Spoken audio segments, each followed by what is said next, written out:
May I have your attention, please? The following is not the real Jeff Foxworthy. If your formerly white beekeeping suit looks like you washed it in orange propolis, you might be a beekeeper. If once a year your kitchen becomes sticky from floor to ceiling, you might be a beekeeper. If the thought of someone microwaving crystallized honey makes your skin crawl, you might be a beekeeper. Welcome to Bee Love Beekeeping Podcast, presented by our good friends over at Man Lake. Special thanks goes out to the not real Jeff Foxworthy for that fun intro. I think he just may end up being a regular on the show. At Bee Love, we're all about honeybees and, of course, the beekeepers. We're going to have conversations with beekeepers from all over the world, from small hobbyists to large commercial operators. We'll review new products, tried and true methods, and hear horror stories. And we're going to have fun. If you're on the beekeeping adventure, we'd love to hear from you. If you're just thinking about it, there's no better way to learn the pros and cons, blood, sweat, and tears than from real live beekeepers. Bees, beekeepers, and fun beekeeping stories, it's all about the love. On today's episode, we're going to Southern Arizona for a conversation with a beekeeper who can tell us all about what it's like keeping bees in a really hot environment. Then off to the south of France to learn about a revolutionary new bee smoker device. But first, how about a wild and crazy beekeeping story sent in by Paola? She writes, "Last weekend, my hive was getting robbed by an enormous wild hive. My backyard looked like a tornado of bees. Kind of freaked out the neighbors, so in an effort to help, or rather feel helpful, I ran out without any bee suit or protective gear, grabbed my garden hose, and started showering the hive and the plume of bees around it. It seemed to be working, but all of a sudden, I had hundreds of bees on me, maybe 1,000, very wet bees. According to my husband, I was absolutely covered in bees, so I dropped the hose and shimmied over to a sunny spot. I got stung in the process and did everything in my power not to trigger a potential firestorm of stings from the other bees. I stayed frozen in the sun, soaking wet, with God knows how many bees crawling all over me for about 30 minutes. One by one, they dried and flew off. Good news is, my hive was able to defend itself and the robbing stopped, but lesson learned, never run out without a bee suit to intervene in a robbing." And here's a short one from Sharon. She says, "My husband wanted me to come outside to look at a hive. I said, wait, let me get my shoes. He said, it's still raining. The girls are all inside. You're safe. You don't need your shoes. Yep, you guessed it. Got stung on the bottom of my foot." Hey everybody, I'd like to welcome as our special guest today, Monica King from Arizona. Monica, how are you? Doing great. Thank you. Thanks for having me, Eric. Hey, give us just a quick background. Where in Arizona are you? And then let's talk about what beekeeping is like down there in the heat. Yes, I'm actually located west of Tucson, Arizona, approximately 32 miles from the Mexico border. And I've been beekeeping here. I actually moved here in 1994 from Florida. And it is way different. It's a dry heat. The bees have issues with meltdowns if the colony is not extremely strong. So beekeepers have to be aware of the temperatures and be able to provide water internally to the hives if they don't have the forage population necessary to do the water foraging. And then we also have issues with queens overheating and our brood overheating. So if the internal temperatures reach 104 degrees or more, we have substantial damage without even knowing it. As beekeepers will go into the colony and we'll be going, what happened? And here it's because of internal overheating. Okay. Slow down. That's 3 big problems. I want to learn about each one of them. The first one you called hive meltdown. Is it Yes. actually melting? Is it hot enough the Yes. wax melts? Yes, exactly. Oh my Exactly. gosh. So does Yes. it like ooze out of It the does. entrance? It oozes. No. Yes, and bees get stuck in their own honey, and it's those kind of things also cause robbing, of course. So there's just a new, ant problems. That right there is one of the major problems for people that like to try to utilize other hive styles other than the Langstroth. So, like when somebody is interested in doing, like, say, a top bar hive, where it doesn't have any structure to hold the comb other than that top bar, Mm-hmm. it is extremely difficult. So we always recommend to new beekeepers to start off with the standard Langstroth so that they learn temperature regulation. They learn how the bees use airflow in order to thermoregulate, at the same time protecting the hive from the robbers while providing that airflow. So there's all kinds of different things that we actually have to do in order to prevent the colony from having that honey meltdown. And I assume you want foundation on those frames. Exactly. That's the easiest way to be able to handle it. Those top bars, like we're talking about. I mean, you go in and do an inspection, you lift the bar up, and the whole comb just plops off. So that is a huge issue. So we basically tell beekeepers, learn the Langstroth style, use foundation, get comfortable with all that, and maybe when you hit your fifth year beekeeping, then you can play around with the more unique hive styles such as top bar. And a lot of beekeepers in southern Arizona don't even recommend them at all, but I do have some of my students do use them successfully. We had a local beekeeper that had up to 70 of them.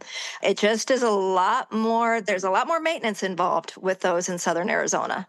I just can't imagine taking a frame out of a top bar or a bar out of a top bar, whatever we call it, on a really hot day. It just seems like it would fall apart. Yes, exactly. Exactly. Now, you mentioned the term weak hive. Can a strong hive keep the internal temperature cool enough that we don't have these meltdown issues? Yes.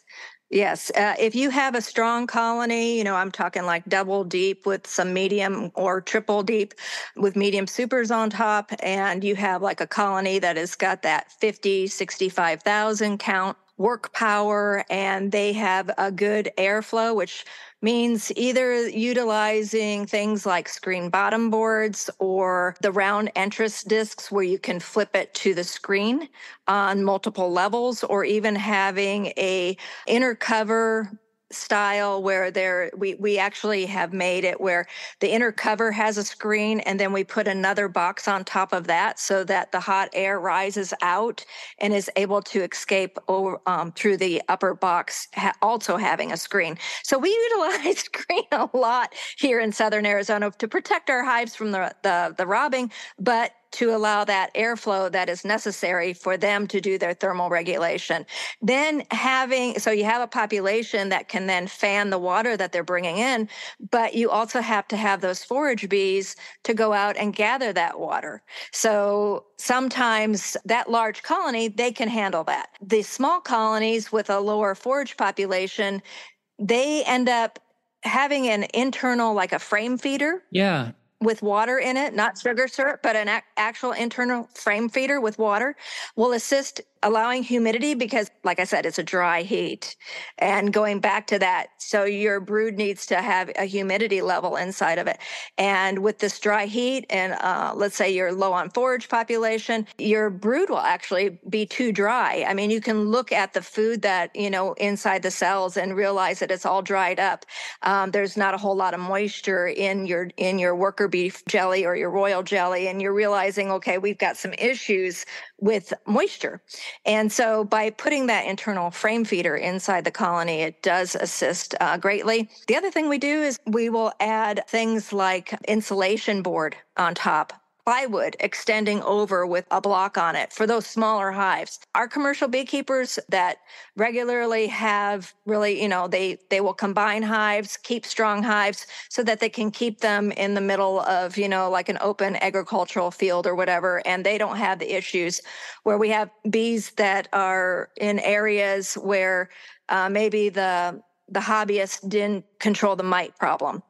And so they had a decrease. Somehow there was a decrease in the forage population or the whole demographics as a whole. And then you don't have those water foragers. So we're just basically assisting them when needed. Right. What about shade? I know for a commercial beekeeper, it wouldn't really be possible, but for a hobbyist with 2, 4, 6, whatever, Right. are there good ways to just, I mean, does it help a lot to just get some shade up? It does. It does help a lot. So actually in places like Yuma or the Imperial Valley where you see commercial beekeepers with hives, they actually build shade structures for their colonies. So it does, they do it. In Southern Arizona, we highly recommend trying to find a nice shade tree and putting the colony on the northeast side of that shade tree. So it's getting morning sun, yet afternoon shade. And if you don't have that, some people's yards don't have a shade tree. I mean, you're stuck with the scrub bushes type thing. And so basically that really thick insulation, foam insulation, kind of like a sheet, and it's thick. And you can actually sit that on top of your colony with a block, and so that when the wind comes, but have it overextend off to the sides, making sure that in the heat of the day around that 1, 2, 3 p.m. time period, that side is completely shaded so that the sun is just not beating down on the wall of the box. So it's almost like putting a big hat on it. Yeah, exactly. Big sombrero on your beehives. Sombrero. Hey, exactly. And what happens to the queens? You mentioned that. Do they just get too hot? And Yes. Well, if the queens get too hot, it has the heat has the ability to actually, I'm gonna just basically say nuke the sperm inside her spermatheca. She will no longer be able to lay, and the bees will consider her basically faulty. yeah, damaged goods and want to replace her. Damaged goods and want to replace her. And we have Africanized bees in our area. So basically, if your European queen is overheated, the bees decide that they want to replace her because of that, then the daughter goes out and mates with Africanized drones, and your residential backyard beehive now becomes a potentially dangerous colony. And so now you're out your money for spending on the original European queen, and you need to go buy another European queen. And some people don't understand it's due to heat, not due to queen quality. And that's something that I'm going to be doing a talk on queen quality more than just genetics at the Arizona Honeybee Festival next month, and just to try to get the word out there that there is a larger picture when you are talking about your queen and how she's laying. So it's not a matter of the heat killing the queen. It basically sterilizes the queen. There you go. Yeah. And it also kills the brood. Yeah. So there's, yeah. When it gets cooler, can the queen start laying again, or is she sterile forever? It depends on the temperatures that she hit, and the percentage of what's going on. So there's more research, I think, that should be done in this area to answer your question there. Like, is she completely damaged, or does she just have some now sterile eggs that she's laying, and the bees are realizing those eggs, that she's laying as a worker bee, intended to be a worker bee, but are not. Say, oh, this is a fertile egg and I'm putting it into a worker cell, but it's not a fertile egg, and they pull it out and discard it or cannibalize it. There's, I think some research needs to be done more in that kind of department. Okay. So for everybody out there that's in grad school right now, yes, and you need some kind of a PhD research study to do, there you go. There's an idea for you. I want to talk more about this subject of Africanized bees. I'm lucky. I live in an area where we don't have them yet. I'm up in Utah. We have cold winters, but I hear so much about them. Part of what you do is what you call honeybee rehab. Yes. Tell me more about that. Well, for instance, last night I went and gathered a hive from an owl box. So we have a lot of people that are just sweetheart, put out these owl boxes. And even though it's small, it's not something like you would hear of a European colony choosing if they swarmed. our Africanized bees don't mind small compartments. So we'll find them in water meter boxes, in these owl boxes, in compost bins, in all these different locations. And of course, homeowners don't want them there. So I go in and I remove these bees. And the reason why we call them all Africanized is because around 2008, our USDA lab here in Tucson, Carl Hayden Research Center, did sampling from the Mexico border all the way to the south rim of the Grand Canyon. And at that time, 98% came back as hybridized to one extent or another. So the percentages will vary according to the colony.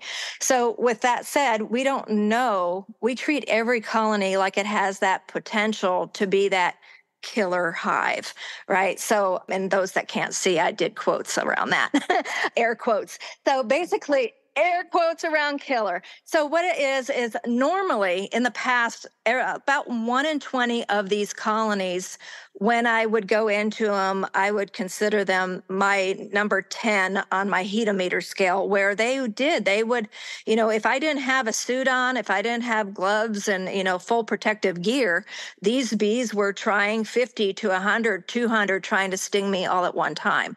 1 in 20 colonies in the past have been like that for some odd reason. This year, that percentage is more like a third of them, and I don't know why. So what do you do? What's your rehab?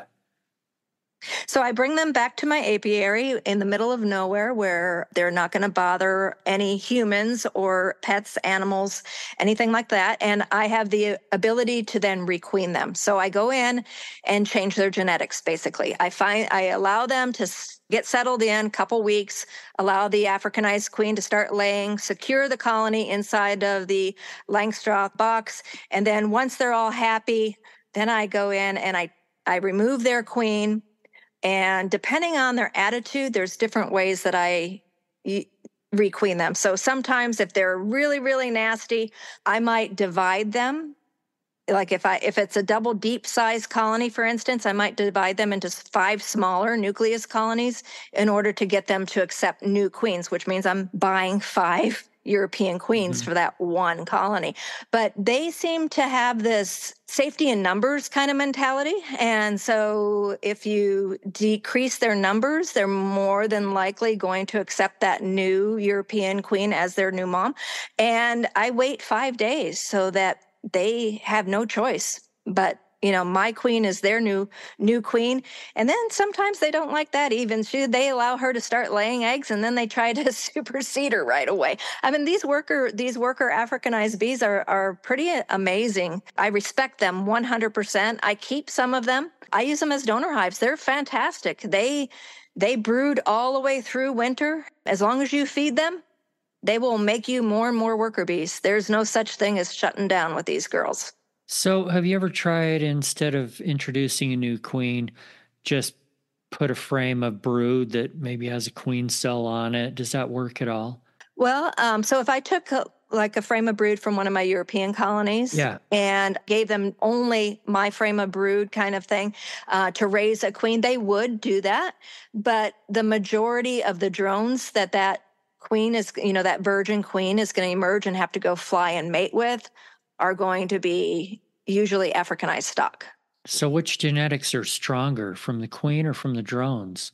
Oh, so they claim, and I'm not... Another PhD study here. Yes, they claim that the defensive behavior of a colony comes from the drone side. But I'm not 100% on that. So it sounds like that idea just wouldn't really solve the problem. Yeah. You need to introduce European queens. Yes, exactly. Okay. So you rehab a colony that way. Mm-hmm. Do you keep them? Do you sell them? What do you do with them after that? So my niche is I teach. I'm an educator. I have Beekeeping 101. I'm a mentor. I have students that range from brand new to 10 years in beekeeping, and I basically will resell the colonies to them. I keep an average about 100 hives for myself. But yeah, that's my big thing. I have donor hive. I call it donor hives. I mean, if you have a cat or dog that has an issue, you take it into the vet clinic and they have a donor animal to be able to draw blood from, for instance. And I have that same thing where I have my donor colonies, where if a colony or two is having issues in a hobbyist's backyard, I will go pull from my colonies and take them frames to save them. So it is a lot of work. I mean, this is not something the average beekeeper makes a living doing. I mean, it's kind of an odd niche that I've found, but it is something I see as a necessary new job for beekeepers across the nation. I mean, if you have patience and ability, experience to educate, it is really a void that needs filled. I mean, because you see commercial beekeepers dropping off a load of 200 nukes in an area, and all these excited, brand new, first time, beekeepers run and grab those nucleus colonies. And then you try to reach the commercial beekeeper to say, what do I do now? I don't know what I'm doing. Well, he's too busy, taking care of their 4,000 colonies to answer a hobbyist with all these issues. And I found over the last decade of teaching, I have found that individuals learn differently. So I have people with PTSD, I have people with ADHD, I have people with glaucoma that can't see, and you might be frustrated because they're telling you one thing, yet if you actually go visit their colony, you'll see something different. They'll say, I have no brood, and they've been beekeeping for a year. And you go into the colony and you're like going, you have 7 frames of brood, and this is honey, this is brood, but they can't see. So you have to find a way to teach in a different manner those people the difference between a honey and a brood frame, because even though the normal person might pick it up, their eyesight is not registering. So you'll find that as a mentor, you'll have these different students that have different needs. And that's what I do. So my bees go into the hands of my students. So you have 100 colonies, you do removals, you teach, you mentor. Sounds like you're doing this full time. Yes, but yes, and sometimes at all hours. I'm sure people are curious a little bit about your business model. Where do you make the money from? Is it mostly teaching or what? No, most of the money, I would say, probably comes in from removals because they're Africanized bees. And we have a lot of expenses involved. And you doing a cutout, you have to have a level of experience in order to do that cutout. We charge for those. So the homeowner pays a fee for the removal. You might hear on the internet that Africanized bees are resistant to parasites and pathogens, and that they're the ones, they're the survivor stock and woohoo. But that's not what I'm seeing today in the wild colonies. So I am trying to pair up with I actually am in the middle of talks right now to have Africanized testing on each colony that I remove, along with pathogen testing, so that I can document what is going on in the Africanized wild colonies, because I'm not seeing all these hives be healthy. I'm seeing high mite loads. 16 mites in one drone cell is not a good thing for a wild colony. And we see that the Africanized colonies basically just abscond when there's a high mite load, and they might be absconding in the middle of November when there's no resources out there for them to rebuild, but they got to get away. So all of this stuff is things that I want to document, either in a book or on a website or somewhere to show what's happening with our feral colonies in the Southwest. And so basically, with all of that, we also are seeing a lot of the acute paralysis virus in these feral colonies. So we're looking for answers, because I think it's something that an environment that gives everything that the bees need nutritionally, the bees can then fight off low-dose pesticide, parasites, that kind of thing. The stronger they are, the more they can fight that off. Think immune system. And we've had some really odd rainfall. So with the lack of rains, lack of forage, that kind of stuff, I think that might be our answer as to why our feral colonies are not doing as well. But it's something that I'm working on. So when you remove a colony of these Africanized bees, do you immediately do a mite check? I'm curious what they're like when they're new. No, I don't. When I'm removing them, it is very invasive. Yeah. Cutting their comb apart. I'm doing all these things. I do note if I visually see mites on the worker bees. I do any drone brood I don't keep. Like that's immediately thrown to my chickens, right? Nobody wants to raise more Africanized bees or promote the genetics in the field. So I don't keep the drone brood, but I do open it. So I will use one of the honey scratching tools that hobbyists use to harvest honey. I'll actually use one of those tools to open my drone brood from these removals, and then I'll look to see how bad of a mite situation the colonies are having. So that's what I have not been doing the mite count, but I'm thinking I probably will start doing it. I just don't like taking out 300 bees in order to do a mite count when they're already going through a transition and had a large loss to start with. Yeah, they have their own PTSD. Yeah. Tell me a little bit more about your background, because you mentioned to me when we talked earlier, you're a third generation beekeeper. How does that work? Yes.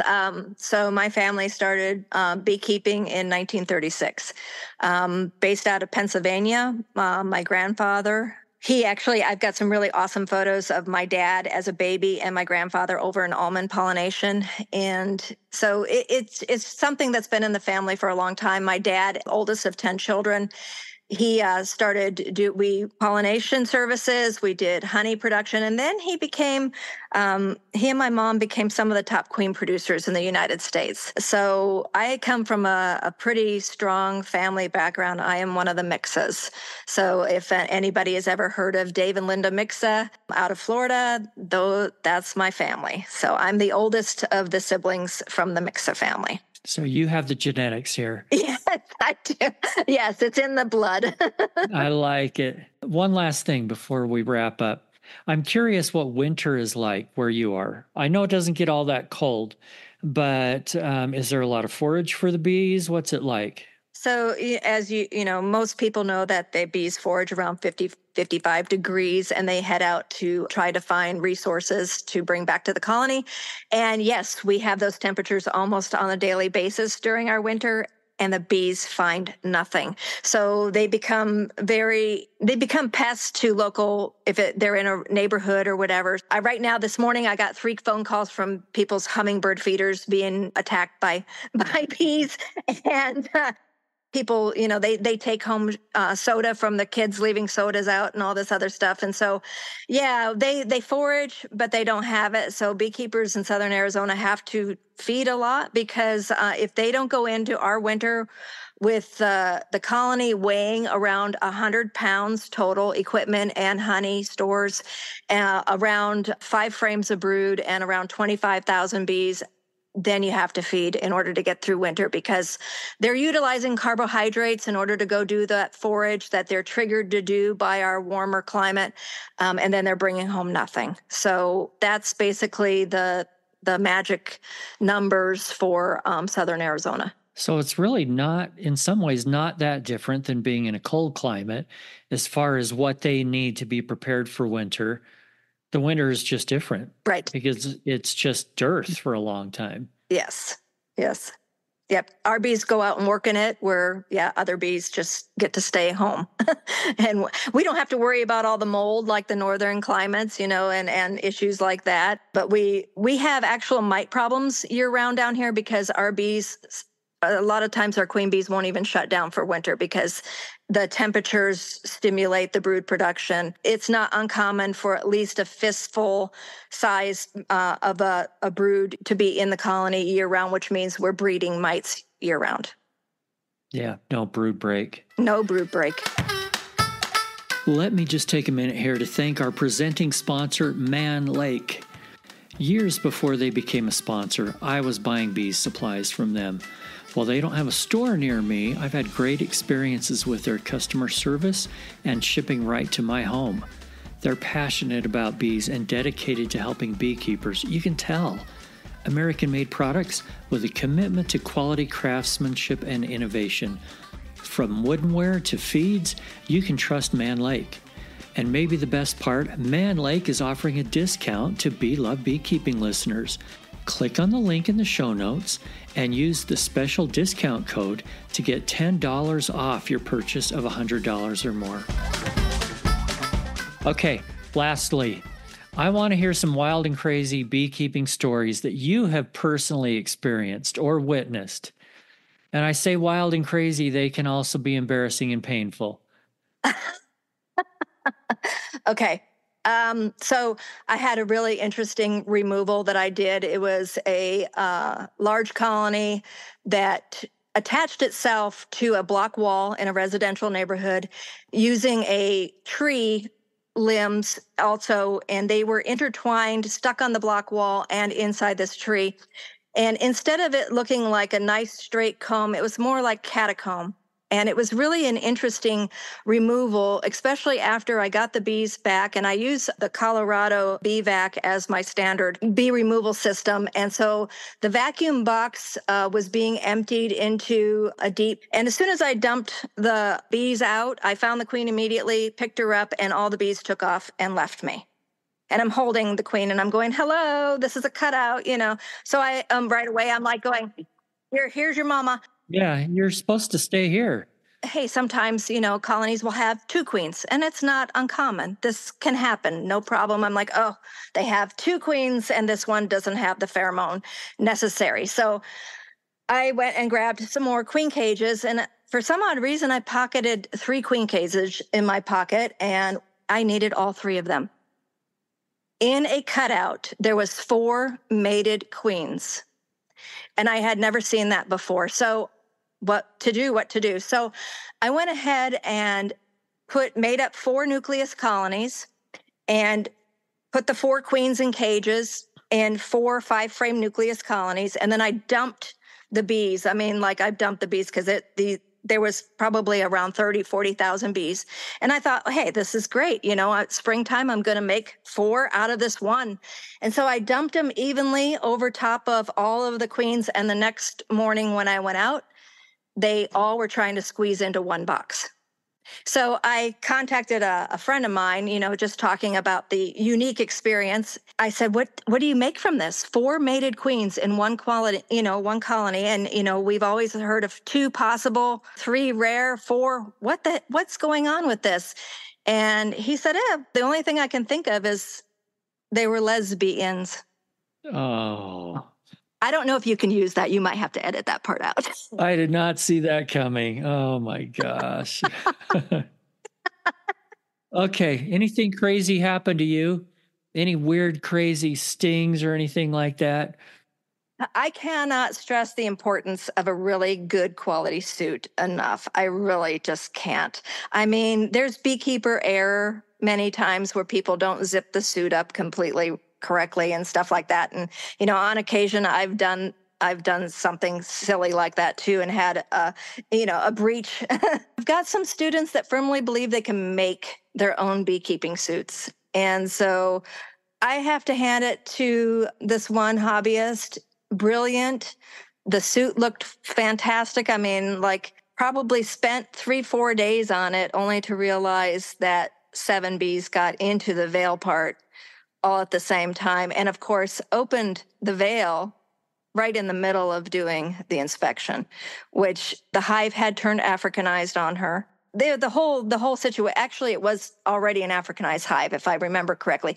She was doing everything backwards. She was starting with a top bar hive and caught a feral colony and made her own bee suit after taking my Beekeeping 101 class and me trying to stress the importance of starting with a European colony and a great quality suit. So there's some situations where some people just have to learn from themselves through experience in order for that to stick. So I tell these stories and I only hope that people hear that, don't trust the Africanized colonies, even though you might walk past them constantly. You might even open the colony up one day.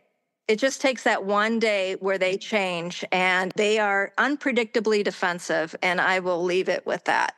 Was she okay? Did she get stings on her face? She got stings in her face. She sent me pictures. She said it was better than Botox, but luckily she was not allergic or had an allergic reaction. And allergists say, and the medical profession tell me that 50 stings or more is when anybody should have to worry, at one time, because that could do things to your heart and things like that. So I always recommend, the same thing at my beekeeping classes. Tell your doctor you have a hive and try to get an EpiPen prescription. That's like a number one thing that I also try to stress is very important. Yeah, most doctors are pretty good about that. Yes. And they are not as expensive as they used to be. Right. Yep. The EpiPens. I'm a big believer in what you just said. Beginners, don't watch the videos on YouTube. Wear a suit head to toe if you can. Yes. And the main thing is it will make you so much more relaxed. If you feel safe, you can be relaxed. You're just going to have a much better experience with the bees if you're relaxed. Yes. And with that said, that does remind me that I went to do a bee removal on a second-story house by cutting through the drywall of the boys' bedroom. It had a couple boys living in one bedroom. And one of the 14-year-old son, the oldest boy, said, "Mom, you do not have to hire this lady. Why pay her when I can do it? I'll do it for free, Mom. I've watched the lady I've watched the YouTube videos. I can do it." How many people show up in the emergency room because of that? It worries me a lot. I know.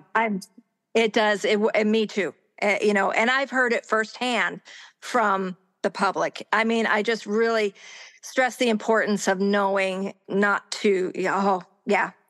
That's a whole nother topic. Okay, we won't get into that today. Monica, if anybody wants to find you, where do they get you? You can reach out to me at monicamking.com, and I have a YouTube channel at King's Titan Homestead. All right, and we'll have that website in the show notes too. Monica King, thank you so much for being with me today. It's been fun. Thank you for having me. It has. Thank you.